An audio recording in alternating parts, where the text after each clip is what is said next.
The modern reality television landscape operates on a strict model of human exhaustion.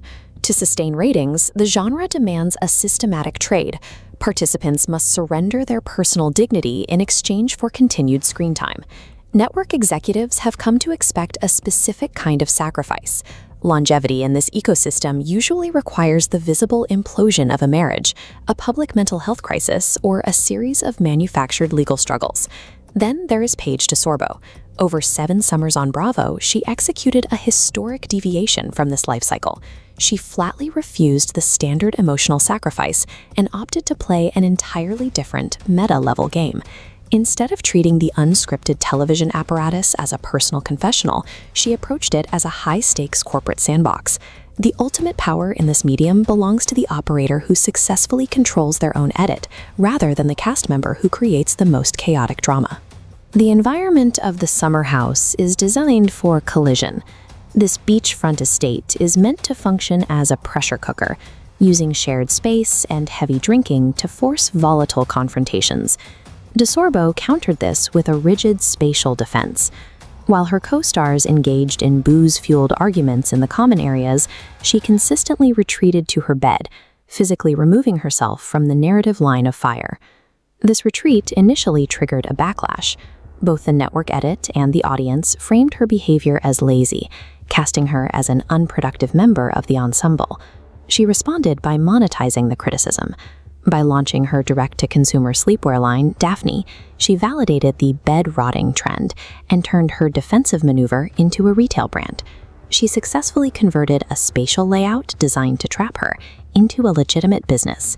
In the end, the same viewers who judged her for staying in bed were the ones funding her empire. Survival in a shared house requires an alliance structure, but she treated her social circle with clinical precision, categorizing castmates to manage narrative leverage. She maintained a rigid distinction between real life and the show. She utilized strategic work alliances to satisfy production's demand for a storyline. These acted as narrative lightning rods. The chaotic arcs of co-stars absorbed the heat, leaving DeSorbo's personal brand untouched. By outsourcing the emotional labor of the show to her peers, she maintained a pristine image while continuing to reap the financial benefits of the ensemble. Her high-profile relationship with Craig Conover generated immediate value for the network, but for DeSorbo, it served a much more practical function. This cross-franchise pairing acted as an elite narrative barrier. It gave the audience enough romantic content to keep them engaged, without requiring DeSorbo to film her actual domestic life. She weaponized geography. Maintaining a bi-coastal relationship between New York and South Carolina structurally denied producers the proximity they needed to film a traditional domestic collapse. However, the logistical strain of separate lives eventually reached a breaking point. When the split was finally confirmed on her podcast in late 2024, she avoided the usual on-camera meltdown, opting instead for a highly controlled statement that protected her professional brand. Treating a romance as a corporate merger allowed her to generate massive engagement without ever surrendering her private heartbreak to the editing bay. To guide an audience through the chaos of an ensemble cast, reality TV requires a narrator archetype, a Greek chorus to explain the stakes. DeSorbo assumed this role by supplying the editing room with highly polished, linguistically sharp commentary. Her confessionals weren't just reactions, they were the structural soundbites editors needed to build the episodes. This created a structural disincentive for the network. Because the editors relied on her voice to carry the season's logic, they simply could not afford to undermine her credibility or give her a negative edit. By supplying the editors with their most usable logic, DeSorbo became the indispensable architect of the show's narrative structure.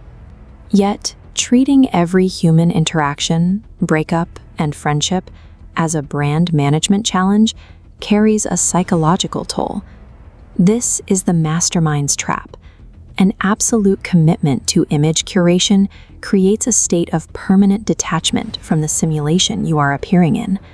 Her impenetrable defense system ultimately insulated her from the raw, messy realities of authentic human connection.